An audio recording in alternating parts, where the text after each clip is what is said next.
Hallo und herzlich willkommen zu unserem Be a Mover Talk. Ihr wisst ja, bei Be a Mover geht es um Menschen, die etwas Besonderes machen, etwas bewegen und etwas Interessantes zu erzählen haben. Deswegen freue ich mich jetzt ganz besonders, dass wir Andreas Schaff hier haben. Hallo Andreas. Hallo Du Jörg. hast einen etwas umfangreicheren Titel. Ich lese das mal vor. Das heißt Leiter E-Mobility 1, Integrated Solutions 2 und Network Development bei der Daimler Truck AG. Warum ist das so ein umfangreicher Titel? Ist das so viel, was du machen musst? Ja, um die Transformation gut hinzubekommen, muss man wirklich relativ viel machen. Der Fokus ist sicherlich auf dem Thema E-Mobility Sales. Mhm. Aber wir verkaufen zukünftig nicht mehr einfach einen Truck, sondern eine komplette Solution, eine Lösung. Da gehört zum Beispiel die Ladeinfrastruktur dazu. Und deswegen ist der Fokus nicht nur auf dem Truck, wie wir auch gleich jetzt noch hören werden, sondern auch auf der kompletten Lösung. Und der dritte Teil sind letztendlich unsere Händler, die den Truck verkaufen sollen. Und wenn die nicht motiviert sind, wird die Transformation nicht gelingen. Und deswegen haben wir ganz bewusst diese 3 Fokusfelder gewählt. Okay, was bedeutet das für dich in deinem Job? Sprichst du auch direkt selbst mit Kunden, um zu erfahren, was die so mit E-Fahrzeugen, also E-Actros 300, 600 so erleben? Sprichst du mit denen selbst? Absolut. Also ich spreche auf der einen Seite mit den Kunden, insbesondere nachdem sie auch ein Elektro-Truck gefahren haben, und möchte natürlich Feedback bekommen.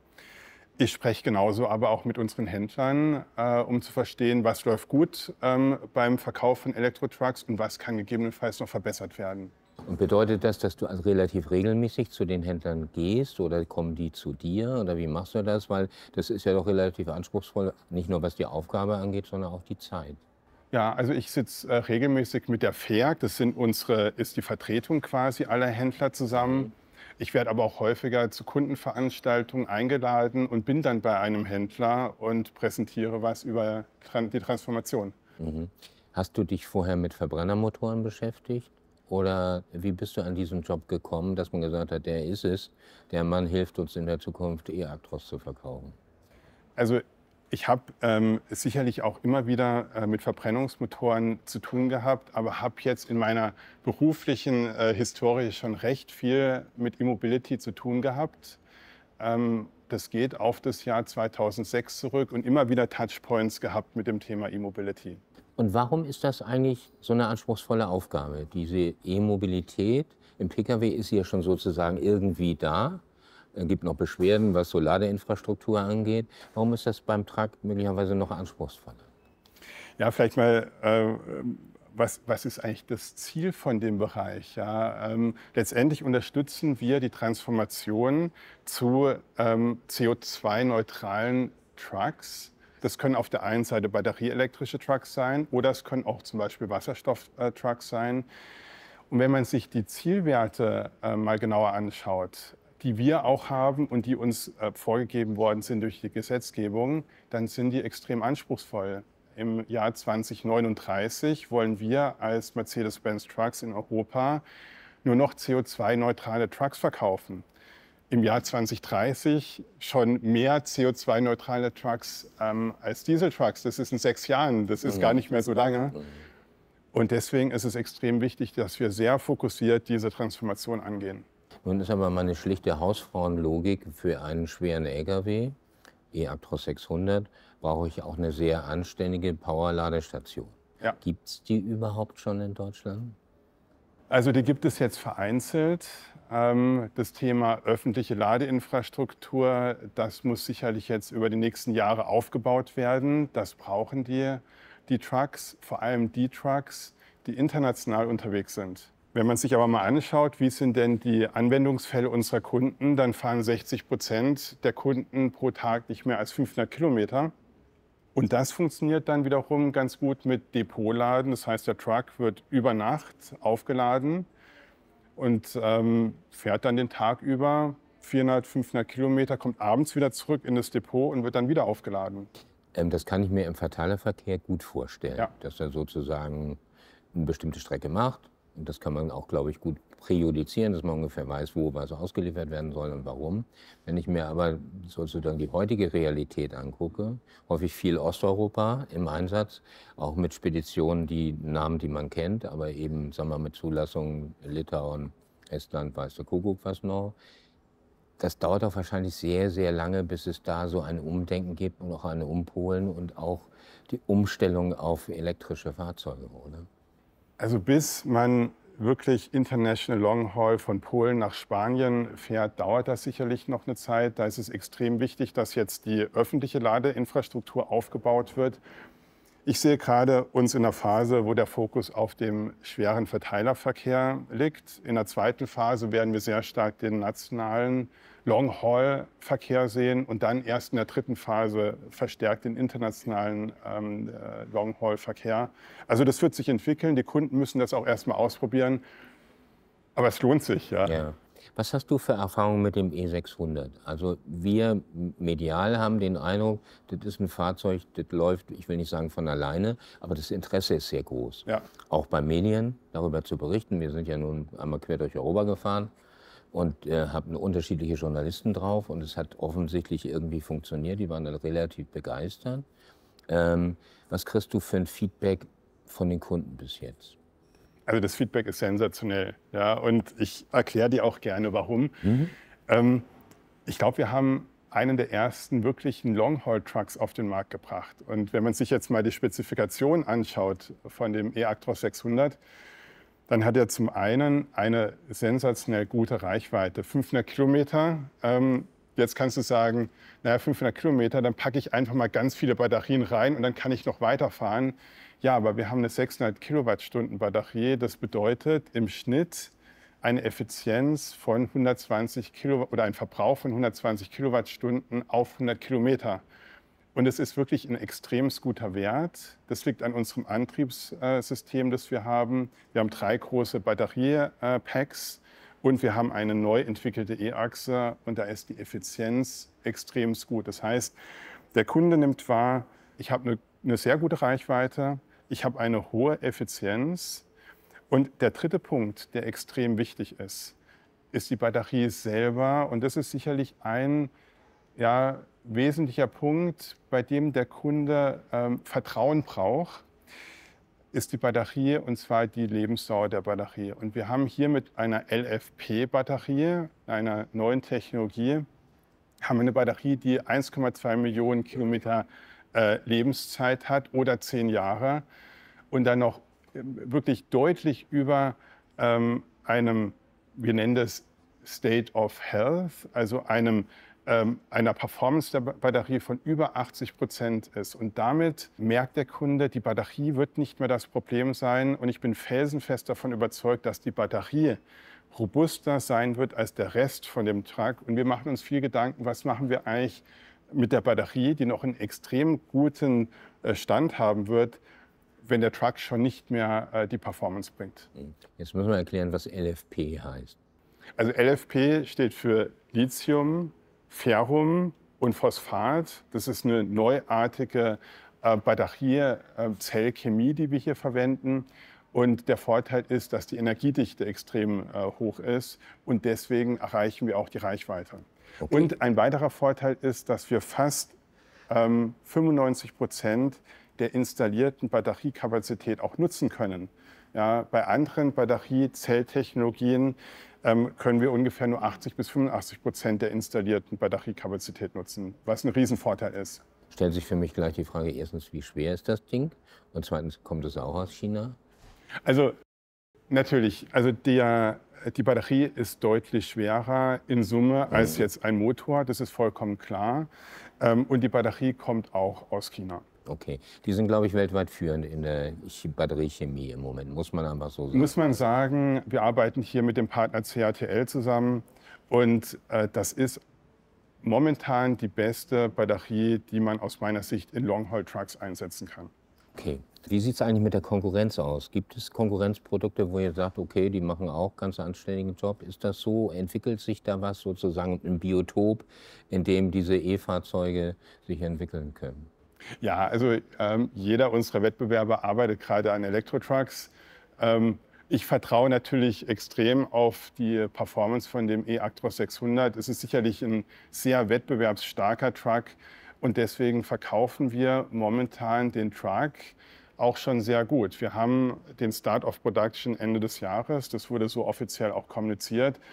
Und wir haben mittlerweile über 1600 Bestellungen, also harte Bestellungen, die in den Auftragsbüchern drin sind. Und ich habe eher das Gefühl, dass der Auftragseingang deutlich zunimmt. Nun gibt es da ein neues Berufsbild, das heißt E-Consultant.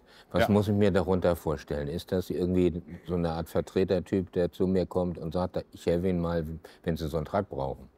So eine Transformation bedeutet, dass man viel erklären muss den Kunden. Ja, es ist eine neue Technologie und es geht ja nicht nur um den Truck selber. Ja, es geht auch, sagen wir, das zweite Feld, und dazu kommen wir gleich noch, ist das ganze Thema Ladeinfrastruktur, das Ökosystem, in dem der Truck arbeitet. Das ist komplett neu. Man fährt nicht einfach zur Tankstelle und lädt dort. Und die E-Consultants, die erklären dem Kunden einmal die Technologie des Trucks, aber wir schauen uns auch dann Routen an, die ein Kunde fährt, und schauen uns an, welchen Truck braucht denn der Kunde, um diese Route gut zu fahren. Wir haben aktuell ja neben dem eActros 600 den eActros 300 bzw. 400 im Portfolio. Für manche Strecken wird der reichen, für längere Strecken dann eben der eActros 600. Das heißt, wir schauen uns das an. Ja, welcher Truck ist der richtige für die jeweilige Strecke? Wir rechnen zudem aus, wie sieht denn die Kosten aus? Ja, wenn ich einen Dieseltruck vergleiche mit einem Elektrotruck, unser Ziel ist, dass bei 100.000 Kilometer pro Jahr, dass ein Kunde nach ungefähr 4 Jahren ein Break-Even erreicht. Ja, das heißt, dann rechnet sich eigentlich der Elektrotruck im Vergleich zu einem Dieseltruck. Das heißt, wir machen diese Kalkulationen ganz spezifisch auf den Kunden zugeschnitten, ab wann rechnet sich der Truck für den Kunden. Was wir auch machen ist, wir schauen uns den CO2-Ausstoß an. Also mich motiviert das Thema deswegen so sehr, weil wir mit den Elektrotrucks was Gutes tun für die Umwelt. Ja, das heißt, wir können dem Kunden genau nachweisen, wie viel CO2 er einspart mit einem Elektrotruck im Vergleich zu einem Dieseltruck. Und darauf möchte ich mal auch kurz noch eingehen, weil das ist wirklich eine Motivation für mich in diesem Job. Man hört es immer wieder, die Erderwärmung schreitet voran. Wir haben uns im Pariser Klimaabkommen das Ziel gesetzt, nicht über die 1,5 Grad Erderwärmung zu gehen. Aber momentan steigt die Temperatur kontinuierlich an. Und im Sinne der Natur, der Umwelt und der Generationen, die nach uns kommen, müssen wir dagegen was machen. Und wir sind Teil des Problems. Ja, unsere Branche in Europa, die Trucks größer 3,5 Tonnen, haben einen Beitrag zum CO2-Ausstoß von rund 7%. Eine Riesenchance für uns, da was Positives zu tun, den CO2-Ausstoß zu reduzieren für die Umwelt und auch für die Generationen, die nach uns kommen. Und wenn wir uns genau mal anschauen, was ein eActros 600 an CO2-Emissionen hat. Hier steht einer, ne? Da steht einer. Dann ist es deutlich, deutlich weniger als ein Dieseltruck. Ja, und das stimmt. Es wird ja teilweise vorgeworfen, in der Produktion haben wir etwas mehr CO2-Emissionen. Das ist richtig.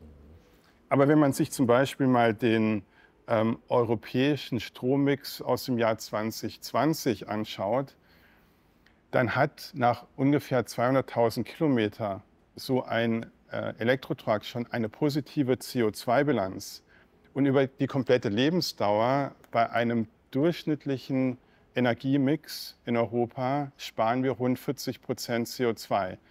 Nimmt man den Green Energy Mix aus dem Jahr 2020, dann sparen wir über die komplette Lebensdauer 1,2 Millionen Kilometer, sparen wir rund 80% CO2-Emissionen ein.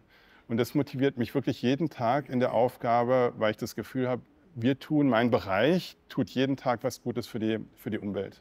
Ja, das sehen ja viele Leute, wissen gar nicht, was da alles dahinter steckt. Das muss man ja auch sagen. Das ist ein Grund, warum wir darüber reden. Das ist ein sehr komplexes System, das dahinter steht, wenn man solche Autos auf die Straße bringt, um sie dann auch betreiben zu können. Ne?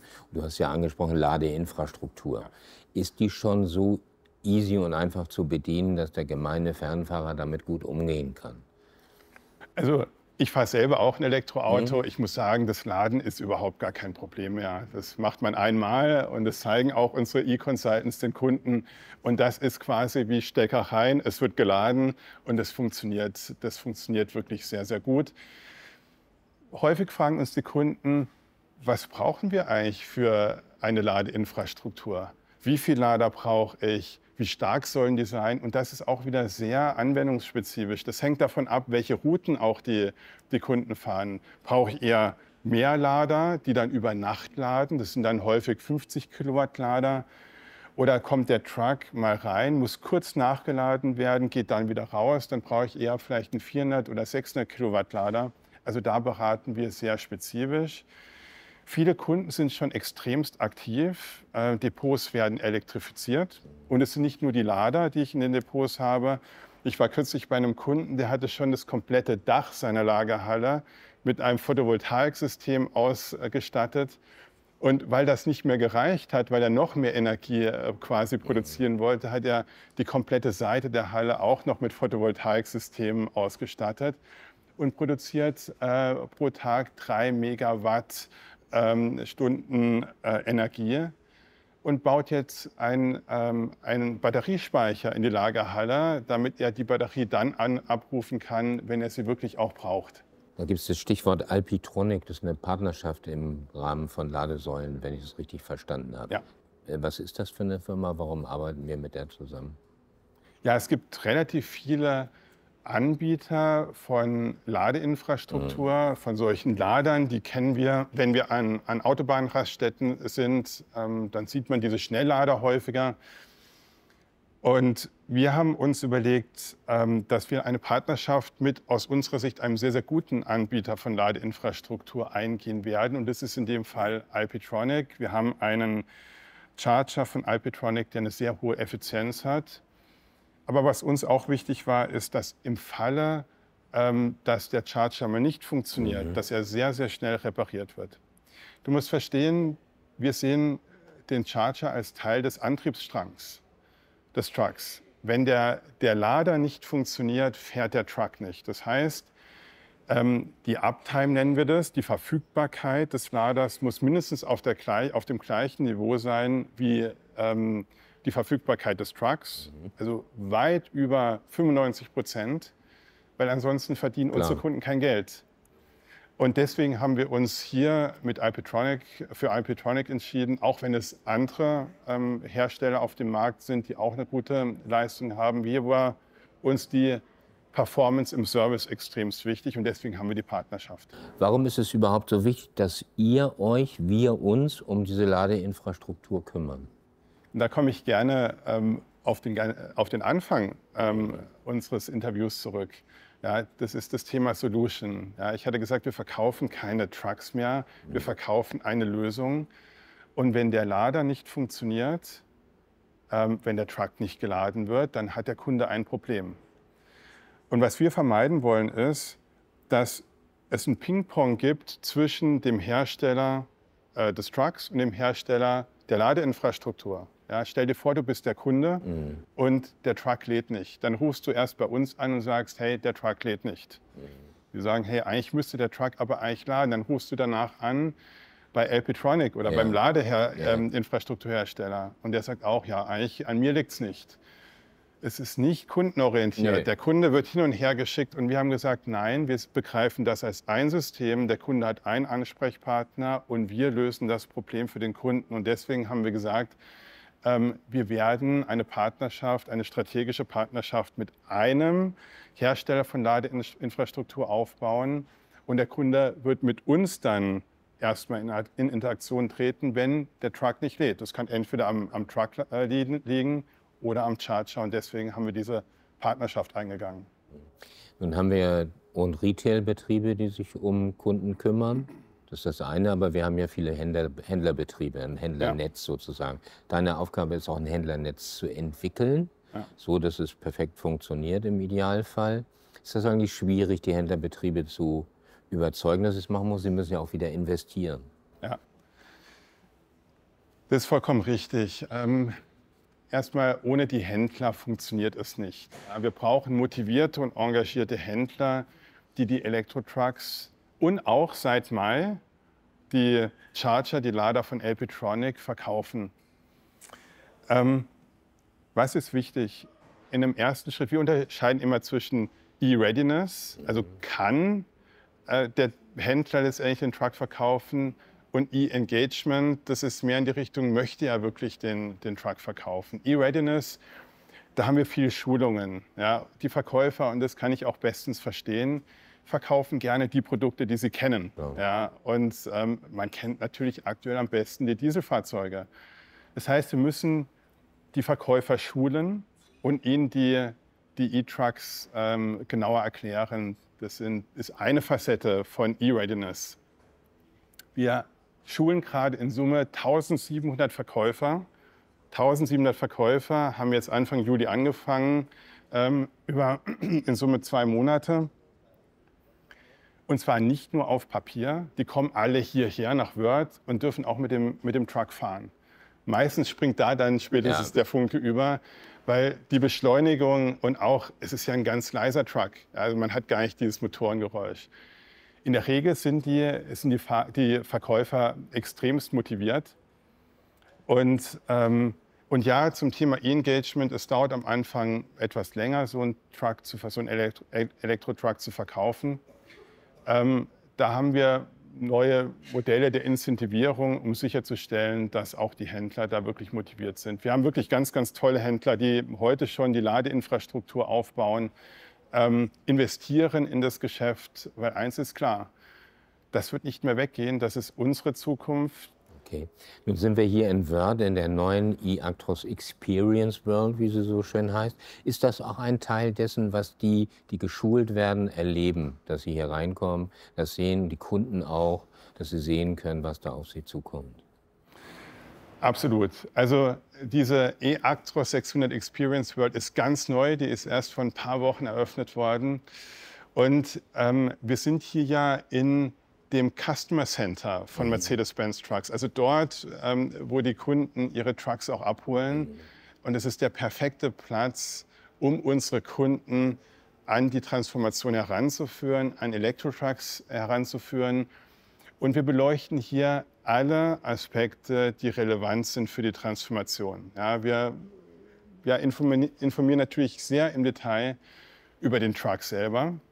Das ist das Erste, was wir brauchen, damit die Transformation funktioniert. Wir brauchen extrem wettbewerbsfähige Trucks. Das ist das Erste. Das Zweite ist, wir informieren sehr stark über die Ladeinfrastruktur. Wir haben darüber eben gesprochen. Und das Dritte ist, wir sprechen sehr detailliert über das Thema Kostenparität. Und was meine ich damit genau? Unsere Kunden müssen Geld verdienen mit den Trucks. Ja, man kauft sich keinen, auch wenn er toll aussieht und eine tolle Performance hat. Zweifel, ne? Also für LKW ist ein Beauty. Absolut, absolut. Man kauft sich nicht so einen Truck, weil der toll aussieht, sondern weil man damit Geld verdienen möchte. Ja, und mit den Trucks kann man Geld verdienen. Und deswegen haben wir einen sehr starken Fokus auf das Thema Kostenparität. Und wir haben den Truck so bepreist, dass für Kunden, die ungefähr 100.000 Kilometer pro Jahr fahren, dass man circa, das ist natürlich ein bisschen unterschiedlich Land für Land, dass man ungefähr nach 4 Jahren ein Break-Even erreicht im Vergleich zu einem Dieseltruck. Das ist das Ziel. Und das wird hier in dem eActros 600, in der eActros 600 Experience World im Detail erklärt. Wir haben gerade eben die Händler vor Ort, die Verkäufer, die führen wir hier auch durch. Wie gesagt, die dürfen auch mit dem Truck fahren. Und wir fangen jetzt auch an mit Kundenschulungen. Das heißt, wir laden viele Kunden hierher ein, führen die auch durch diese Experience World und die Kunden dürfen auch mit dem Elektro-Truck fahren. Und ich muss sagen, ich habe bisher keinen Kunden erlebt, der nicht begeistert aus dem eActros 600 ausgestiegen ist. Einmal wegen der Performance, aber auch die Lkw-Fahrer sind begeistert. Ja, man hat eine sehr gute Beschleunigung, auch wenn er voll beladen ist. Und er ist deutlich leiser. Und das entspannt den Fahrer. Und von daher ist er wirklich extremst beliebt. Okay.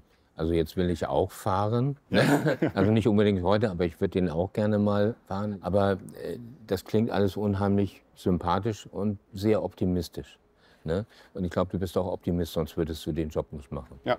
Ja, gut. Dann drücken wir dir für die Zukunft alle Daumen, auch für unsere Firma natürlich, dass es auch ein wirtschaftlicher Erfolg wird. Ja, und es muss gelingen. Ja. Es muss gelingen, nicht nur für unsere Firma, Sondern auch für die Umwelt. Sondern auch für die Für uns Umwelt. alle. Und wir wollen ja die Umwelt besser an die nächste Generation übergeben.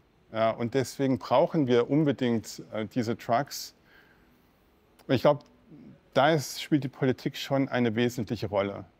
Also wenn ich mir was wünschen dürfte, dann wäre es, dass die Rahmenbedingungen nicht verändert werden. Wir haben anspruchsvolle CO2-Reduzierungsziele.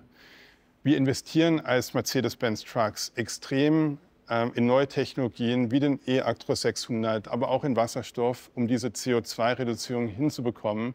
Und auch unsere Wettbewerber investieren in neue Technologien, was wir begrüßen. Es ist gut für die Umwelt. Ja. Und wir brauchen diese Rahmenbedingungen und die Konstanz in den Rahmenbedingungen. Das ist das Erste, was ich mir wünsche von der Politik. Das Zweite ist, dass wir Unterstützung bekommen bei dem Ausbau der Ladeinfrastruktur. Ja, ohne eine flächendeckende Ladeinfrastruktur, nur über Charger in Depots werden wir die Transformation nicht hinbekommen. Das heißt, wir brauchen Investitionen in öffentliche Ladeinfrastruktur. Wir investieren jetzt sogar mit Wettbewerbern von uns in öffentliche Ladeinfrastruktur über Milence, über unser Unternehmen Milence. Das ist super wichtig.